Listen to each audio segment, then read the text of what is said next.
Guys, I am live on Periscope, live on Facebook, live on YouTube. Woohoo!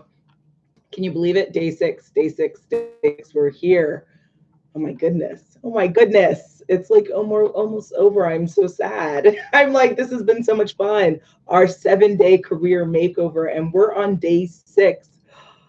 Can you believe it? It's crazy, crazy. So super excited.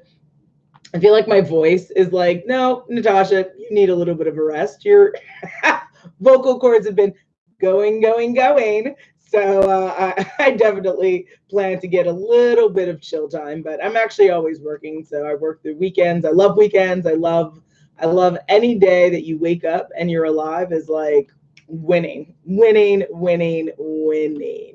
So in a couple of minutes, we're going to get started, like I said, with day 6 of our 7-day career makeover. I'll tell you more about me, what this platform's all about, what we're going to be talking about today, and why you have to stay tuned for the entire program. So again, I am live on Periscope, aka Twitter. I am live on Facebook. I am live on YouTube. So please join me and get ready for a great conversation. And I did want to jump on a little bit early, just in case anyone had any additional questions from day 1 through day 5. You definitely could come on and tell me, let me know, put it in the comments, YouTube, Facebook, Periscope, please do. And then of course, we're gonna give you the instructions of what we're doing today, and then we'll get started. And as everyone knows, again, thank you. Khalil is on Facebook giving me hearts. Best hubby ever. So proud of that man. He's awesome. Shout out to everyone who has a loving, amazing spouse. It is the best feeling to know that you have someone who is amazing and who forces you to be even more amazing. So shout out to everyone who's happily in love and happily married and happily intertwined with others. And facts, yes, absolutely. Facts, yes. Listen, love is real. Love is very much a big component of our lives. Love makes life so much better, right? Because you have a person who becomes a touchstone for you, someone who can just make everything even more magical. So shout out to love today. Yes. Oh my goodness. If you're in love, give me some hearts, give me some likes. Shout out your partner and give them, I have a question on Periscope. Am I Christian? So no, but I was raised Christian, and now I kind of do a little bit of a lot of things, but interesting question. Thanks for the question, guys. Now it is time. Let's get started. I know we all have things to do. It is the weekend, but it's still time to invest in our careers and our dreams. And what are we talking about today? We're talking about rejection, because you have dealt with it. I have dealt with it. Everyone has dealt with it if they're lucky enough. And we got to talk about it. So first, welcome to the 6th day of the 7-day career makeover with me, your host and creator of this. My name is Natasha Nurse. I am the coach, speaker, and content creator behind Dressing Your Mate. It's a coaching and consulting platform dedicated to helping women particularly do 3 specific things. Think with clarity, dress with confidence, and live with purpose. And as a coach, I work with women and men primarily on business, entrepreneurship, lifestyle, and career goals. So if that's of any interest to you, stay tuned for the entire program and you'll get my offer at the end, which you cannot say no to. So stay tuned for the entirety of it so you get it, all right? And today, like I said, we are talking about rejection because it's a doozy, but we're more than capable of dealing with it and not falling and breaking every time we encounter it. And that's why I really wanted to talk about it, especially for those of you looking for jobs. It's important to not let rejection hold you down. It's important to not let rejection stand in the way of your success and stand in the way of you moving forward. So a couple of things that I need you to do. First, wherever you are, I hope you're comfortable. And if not, get comfortable, get a glass of water, get a glass of wine, and make sure that you are ready to sit back and really enjoy this conversation. If you're a person who likes to take notes, I encourage you to pick up paper, pick up a pen, or if you're doing it on a tablet or your laptop, bring that along. I encourage you to tag 2 people in the comments on Facebook, Periscope, YouTube, Tag people that you know could benefit from the conversation of dealing with rejection, because like I said, I don't think I've ever met anyone who's never been rejected in one way or form in their life. So this is a conversation that applies to all of us, which is really, really cool. Essentially. Next, outside of that, if you have questions along the way of what I'm talking about, it's up to you to put them in the comments, because I want to help. If you have questions, I know I have answers, but I need your help with that. So if you could help me out, help a sister out, then put them in the comments. And I really want to make sure that this content is as valuable and as insightful as it can be for you. So if you have specific career questions, specific rejection questions, put them in the comments so that I can address them. And with that, let's get started. It's time. First, out of the gate, let's get right into it.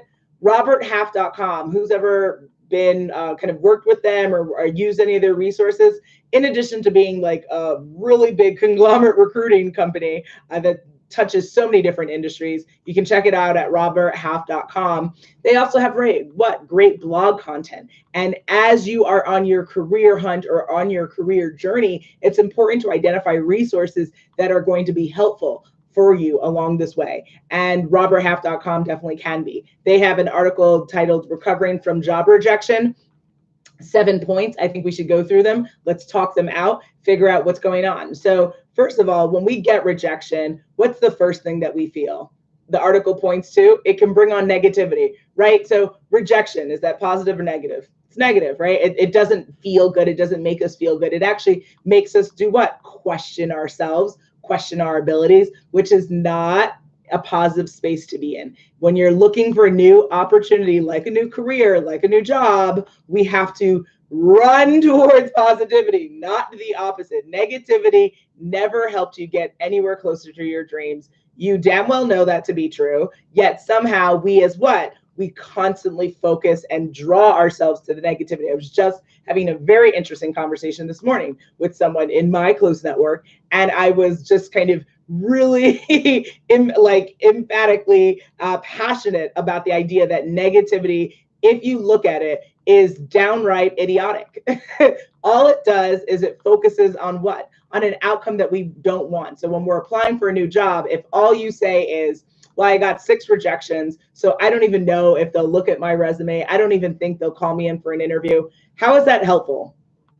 Tell me, please. Periscope, Facebook, YouTube, tell me, is that helpful? Is it helpful at all, ever, to focus on negativity? No. So cut it out. Cut the shit out, man. Like, we have a very short time on this planet. And in this very short time, we're expected to do what? We create our own goals and our own dreams and benchmarks that we want to achieve for ourselves. But for us to be able to do that, we have to let go of baggage, because it weighs us down and it doesn't help us rise up.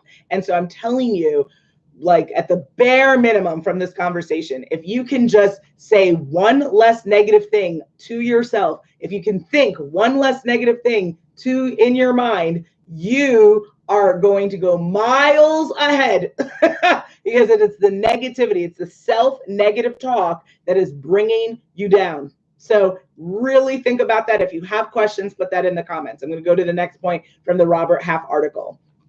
Don't take it personally.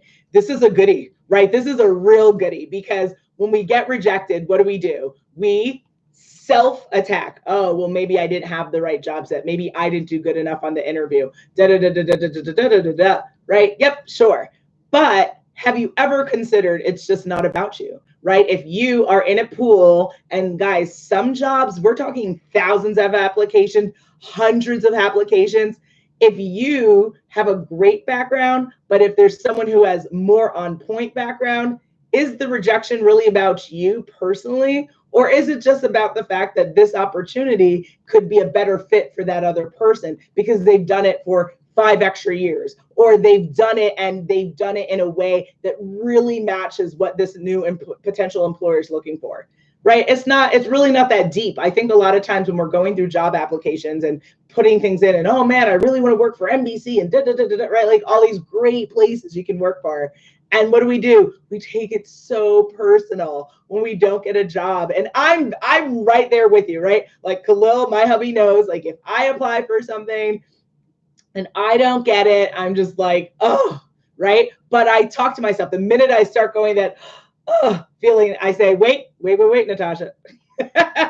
They suck, right? It's their loss. And I keep it moving, and I kick my mind out of that negative space, out of that personal bullshit. Move on. It's a moment. They didn't want you. F them, right? Like, I mean, seriously, guys, because you know what? At the end of the day, maybe it's not for you. Maybe it's not for you right now. But at the end of the day, you can keep it moving. We can keep it moving. That's okay. Keep it moving. Bye, Felicia. That's really what you have to kind of take that, like it just brushes off your shoulder. Like a rejection is a drip, and you move on and you keep it moving, and that's the end, right? And if you can do that, you can take rejection a lot easier than if every time it happens, it's more like a boulder hitting you in the face. You're going to be devastated. You're going to need recovery time. And who the hell has that kind of time? We don't have that kind of time. Get it together. Get it together. Nope, absolutely not. So next point, put the opportunity to work. So I think what they're saying is essentially same thing what I was just talking about, that like, okay, they didn't want you, but like, are they the only company in the world doing this particular thing in this particular industry? F no, get a grip, right? Like, so, okay, this company doesn't want me, doesn't mean the 50 other companies won't, right? And even if that means you have to think outside of the box as to where you work, right? If you guys have been paying attention to the Dressing Room Mate platform, you know that I am a New Yorker who has what? Happily left New York.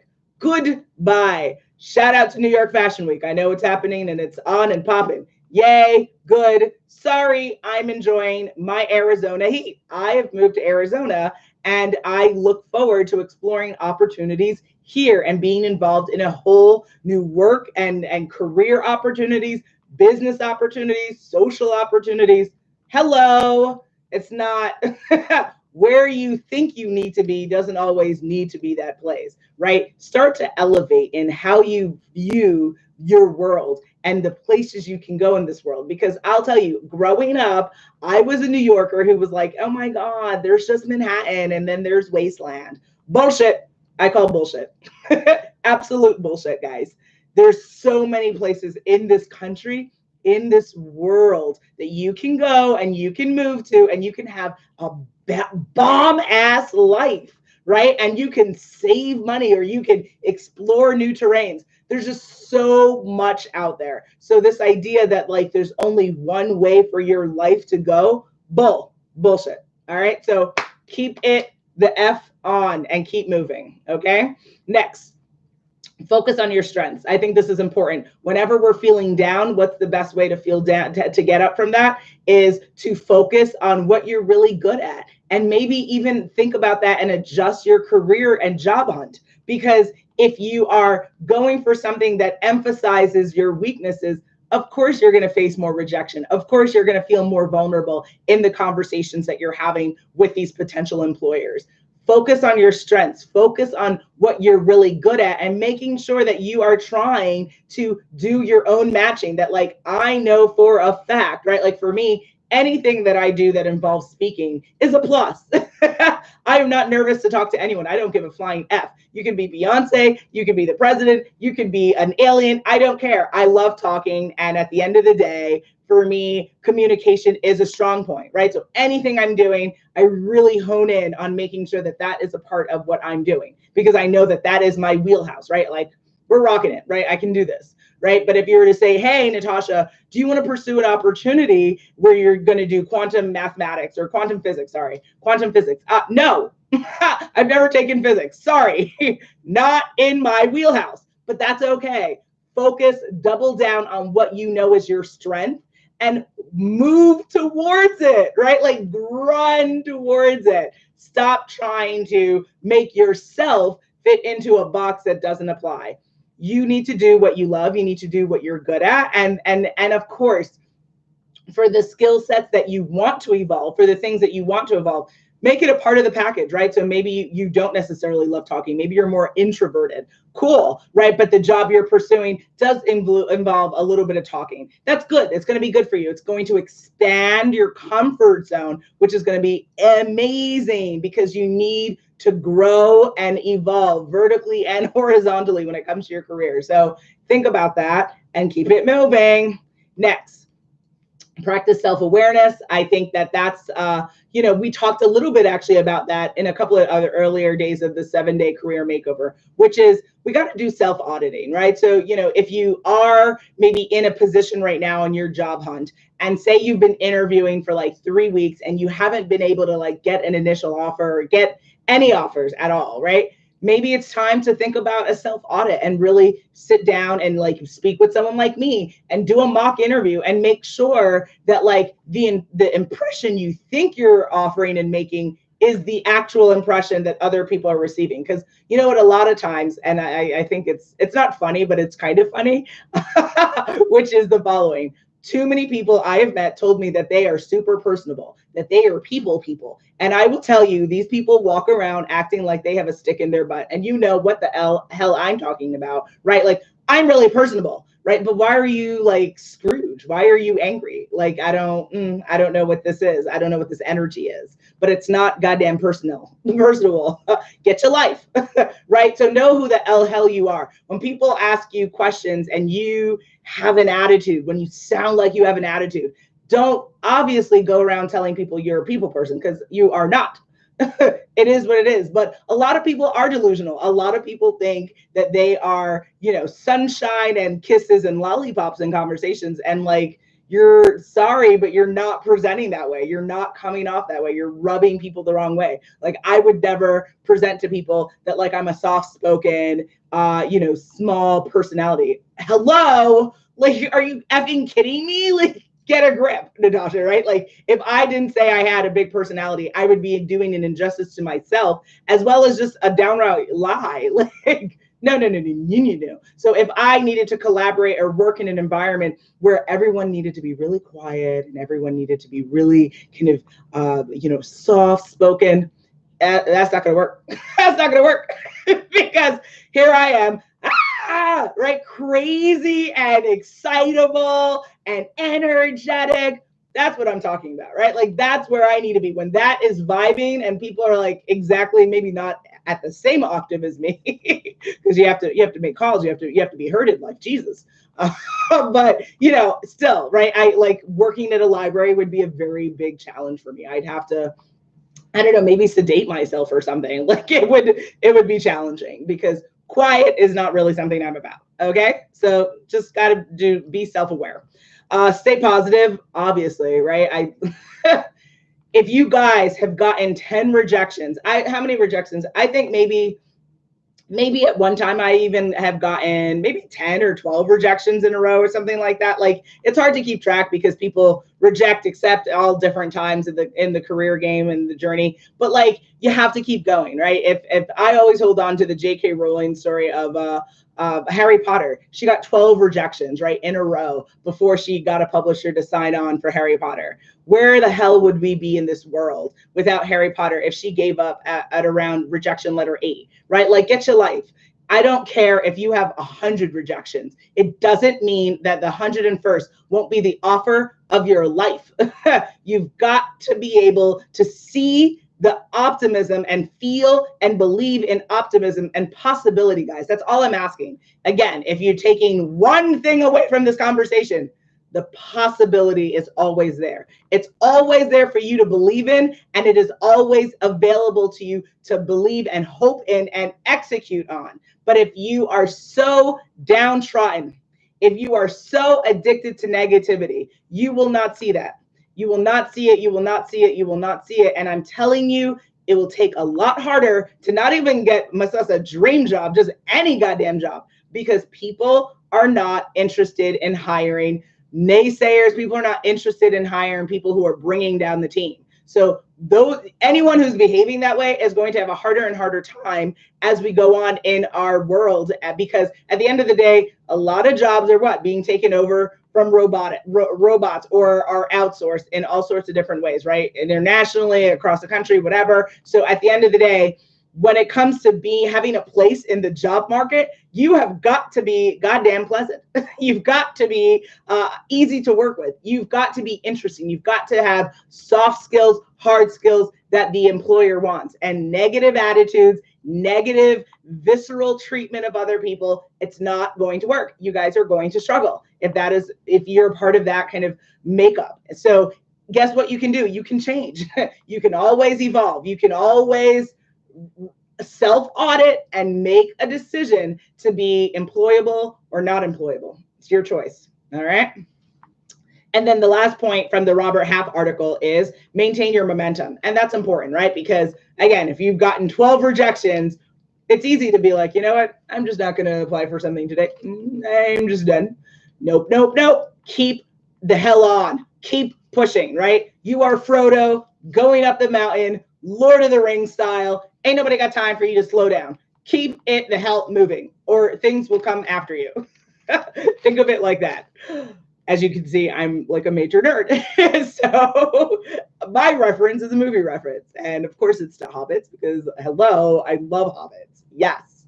Next article and next resource you need to use, The Muse. Who's been to themuse.com? If not, go to themuse.com. Not this moment, right? After this video, but go to themuse.com. There's so much information on there. I'm privileged to have had articles published on there. Love, love, love The Muse, right?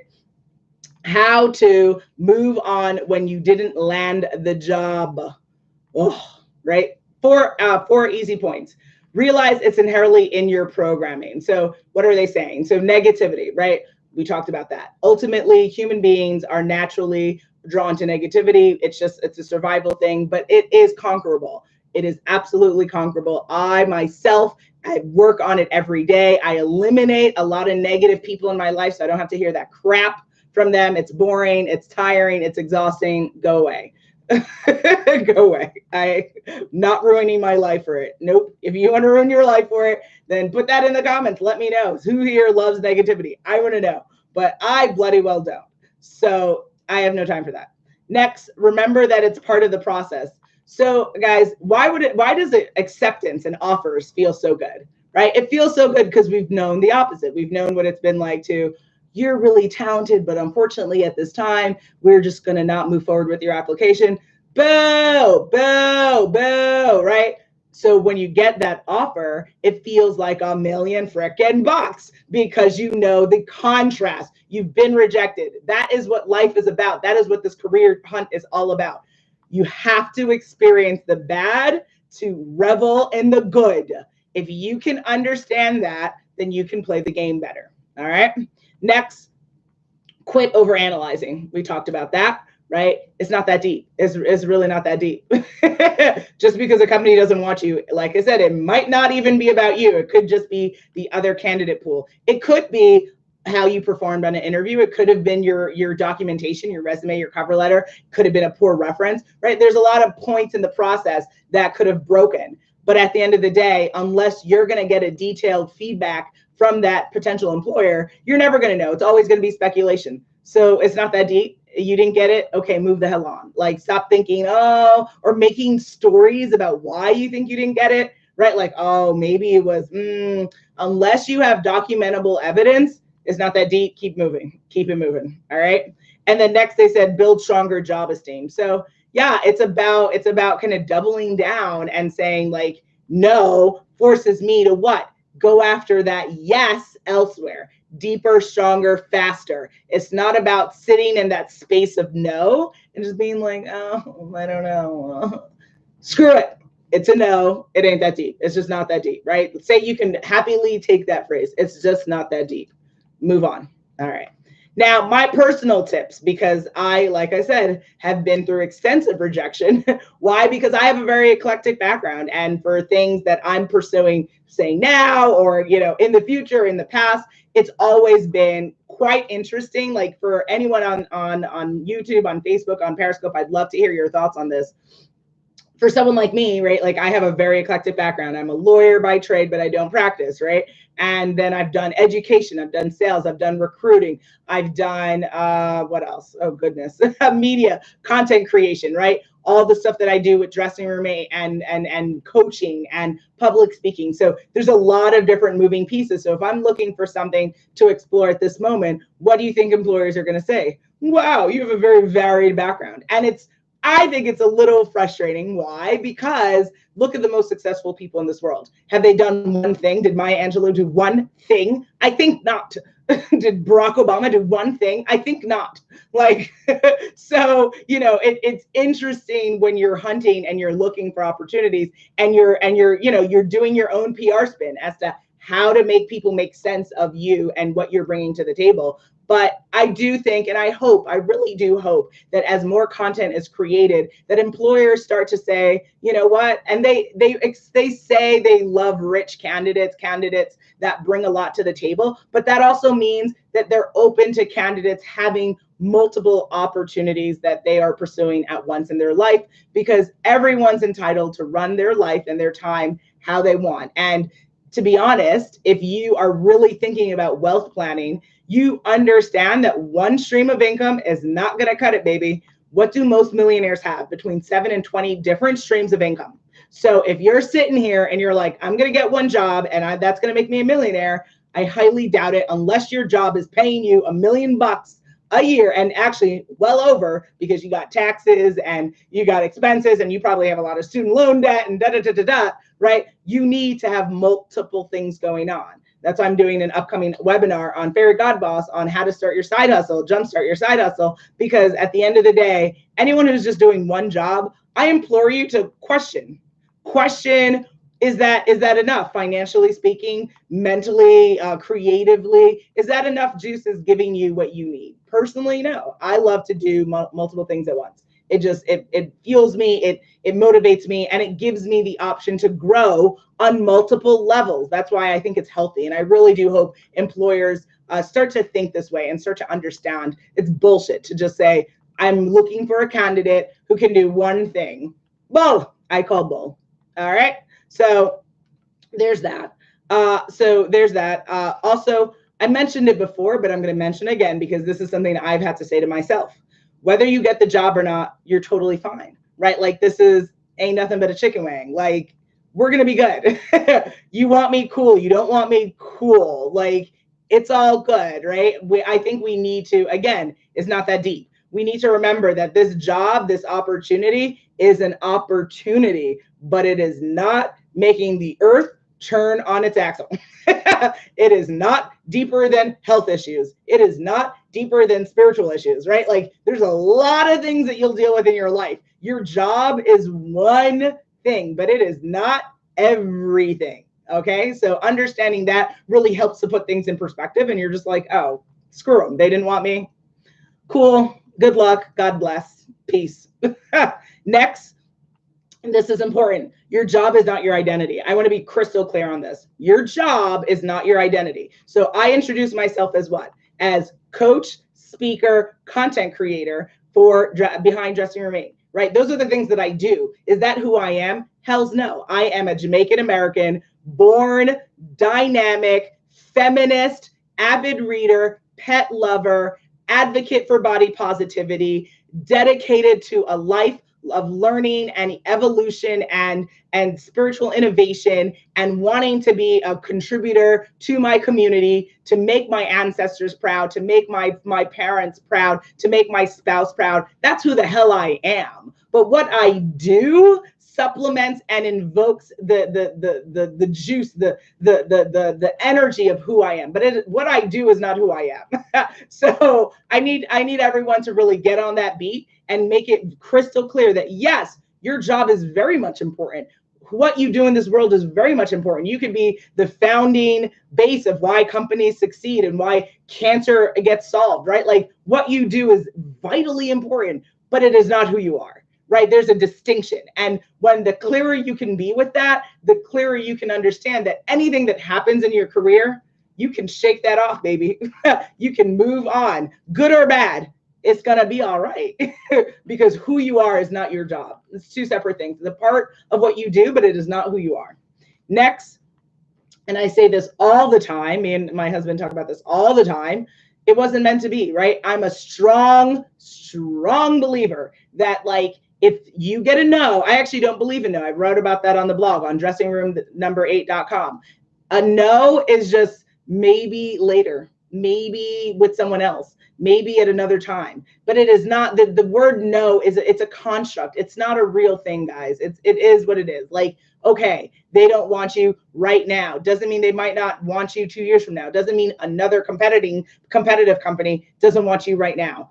It's just, it's not meant to be. If it was meant to be, you'll get the offer, right? So I think a lot of us, again, it's not that deep. We get so caught up with, oh my God, I need this opportunity. I need this job. Of course, right? You want opportunities, you want jobs. But if it doesn't go through, it's not meant to be. And that's it. It's not that deep. It really isn't. Just keep moving. Also, and this is important, 1 rejection, 10 rejections, 100 rejections is not a bearing on what the next conversation, what the next interview will be. We have to stop bringing baggage onward into the next conversation. So what do I mean by that? Say today you had a horrible interview and then you have another interview on Monday. If you go into that interview on Monday with an attitude, if you go in thinking, oh, here comes another rejection, oh, they ain't gonna like me, they're gonna question me on this, you think you're getting the job, they're gonna be like, oh, no, God bless. Like, come on, guys, we've got to leave our baggage at the door. We cannot go into every circumstance assuming that the last shitty shit that happened is about to happen again, because you might as well not go. Just cancel the interview, because you're going to go in and you're going to just shoot yourself in the foot. It's the same thing as if you ran in there and you like pretended to try to kill yourself. Like, people would be like, are okay, well, you know, right? Like, it's like horrified. Like, what is this? Like, this is a show that did not need to take place. Like, cancel the show. Okay. So guys, you could have 10 awful interviews, 10 in a row. It could have just been like hideous. Just like, ugh, these people are monsters. That 11th one, you better show the hell up. You better show with a presence of confidence, of openness, of energy, of excitement. Did your homework. You know who you're talking to, why you're talking to them, why you want to do this job, why you're the candidate for this position. But do not come in there bringing in all those other rejections, because it's not fair. It's not fair to that potential employer. It's not fair to you. And it is a waste of time. And the number one thing we as human beings cannot afford to do is to waste time. It is the most valuable asset in your life. Why? Because you never get it back. You can make more money. You can make more friends. You can call anyone who the hell you want to call his family. You can never get more time back. 20 minutes just passed. That's the end. Boom, boom, done. You're not getting back. So when I tell you, when I implore you to never waste time, I am so dead ass serious with you, because it is the most important thing you have. You cannot afford to waste it. Okay. Another like absolute take home from this. And we talked about rejection is just a part of the process. So another couple of things, because we are pretty much at that time, I'm going to go a little bit over, so bear with me and then we'll finish up. What to avoid with your career rejections along the way. Complaining never helps. Stop talking and bitching and texting it to friends and family. You don't have to keep it to yourself, but what I could say is, if you're only going to engage in the space of negativity, shut your mouth. Shut your mouth, drink some water, go on a run, play some tennis, play some basketball, play some video games, do what you need to do, but bitching and moaning is never going to help. Keep it moving. Don't do it. Stop feeling sorry for yourself. We all are rejected. Okay. And it's a moot point. Like, seriously, like, you have to get serious with yourself and recognize when we're like trying to be the victim and when that's a waste of time. And what are we doing? We're never wasting time, because Tasha told you it will literally make me tear hair out of my head. And who wants to do that to my pretty curls, right, Larly? I hope you laughed. I laughed. So I tickle myself all the time. I think it's funny. Stop feeling sorry for yourself. You got rejected. Cool. I got rejected too. And move on. Move on. There are people starving in this world. Like, seriously. Like, no. No. It's no. There's no. That's it. Okay. Don't bring baggage forward. Baggage stays at the door, doesn't go forward, doesn't come into those meetings. Get out of the desperation mode. So a big thing that I find, especially I found earlier in my career, was after you get so many rejections, what starts to happen when you do have positive conversations, you're like jumping and leaping for the opportunity. My husband and I were just talking about this. Guys, you still have the right to negotiate. You still have the right to make sure that whatever the new opportunity is what you want it to be. And if it isn't, that you're willing to do something about it, right? That we can't just, whatever possible yes we're getting, just yes, right? Like, okay, maybe you do want it, right? Maybe you do want it, but make sure you really want it. Make sure you understand what you're agreeing to. Don't go from that desperate, like, this is the only yes I'll get. I have to get it. I have to say yes. Sometimes you have to say no to good because you have to say yes to something better. All right. So just remember, is this what you really want? Your life is a conscious decision, each and every moment of it. So you've got to make sure whatever you're saying yes to, you really want, because when you don't, you know what's going to happen. You're going to regret it. All right. Doubting yourself and abilities, pointless. What is that? What is that? What is that? Waste of time. Okay. Not doing it. No, thank you. No. We don't have time. All right. Getting gun shy when it comes to applications. That's super easy, right? Because guess what? You get a bunch of negatives and no and da. And then what do you start to say? Oh, maybe I'll start applying just on Fridays. Maybe Saturdays. Maybe every Sunday. Cut the crap. If you need a goddamn job, if you want a new job, you've got to keep the momentum going. None of this bullshit of, well, no, you either want it or you don't. Okay. And then failing to innovate in the process. So if you've been doing the same thing for 3 months, 3 weeks, and you are not getting the outcome that you want, what time is it? It's time to self-audit. It's time to change it up. It's time to start doing a bit more networking, maybe, and a little bit less traditional application, or vice versa. You've got to innovate. You have the ability to innovate as much and as often as you want. So if you're ready to do that, you are ready to land the job that you want. All right. And that, my friends, that concludes day 6. Oh my gosh, I gave you all of that energy. Oh my gosh. I hope you enjoyed. I hope you took notes. I hope that you're ready for my offer now. For everyone who stayed with me, this is my offer. I have the opportunity for you to speak with me for free, 30 minutes, all Tasha for you, free consultation. What do you have to do? Go to dressingroom8.com, dressingroom8.com, schedule a session. And what can you schedule a session for? So first, we can just do career strategy. We could do a mock interview. Who here doesn't have anyone to do mock interviews with? Not you, because you know you can holler at your girl. Holler at your girl today. Book me up in my schedule and your schedule. Let's make it happen. I have one happening this weekend. Are you going to be my next one? It's up to you. Go to dressingroom8.com. You can also do mock networking conversations. A lot of people really, like we talked about before, struggle with that networking. Not today. You can talk to me for free. There's no excuses. I have no money. I'm not charging you, baby. So cut the crap. Let's do this. Let's get this done. Let's hammer this down, man. And then, of course, if you want a resume edit. If you want cover letter edit with it, I am going to do that too. So it's up to you. Go to dressingroom8.com. Schedule a session today. Let's make it happen. All right. So I'm looking forward to hearing from as many of you as possible. Like I said, I'm doing one this weekend. Can't wait to do my next. So let me know. And then, of course, if you aren't familiar with me, I said it in the beginning, I'll say it again. Coach, speaker, content creator behind Dressing Room 8, coaching and consulting. Go to dressingroom8.com. When you schedule a session, you can also what? You can subscribe to the blog. Don't miss out on blog posts. Subscribe to the monthly newsletter. Get the tips that you need and resources for personal and professional enhancement and growth. We all need to grow and develop. And then, of course, if you have any questions or any of that, you can also schedule a session, talk, let's explore a little bit more. You're like, I think I want to work with you. I don't know how, Schedule a session, dressingroom8.com. And of course, we're not done. We're not done. We have one more day tomorrow, the last day of the 7-day career makeover. It has been so much fun. And I'm so grateful for everyone who tuned in on YouTube, on Facebook, on Pinterest, Pinterest, Periscope, and Twitter, obviously, right? And so, my voice is hurting, but it's a good hurt, right? Like it's that, like I've been in the trenches, educating and motivating, and I'm in it, guys. And I can drink tea after, so I'm not too concerned about it, right? Ante up, move on. It's not that deep.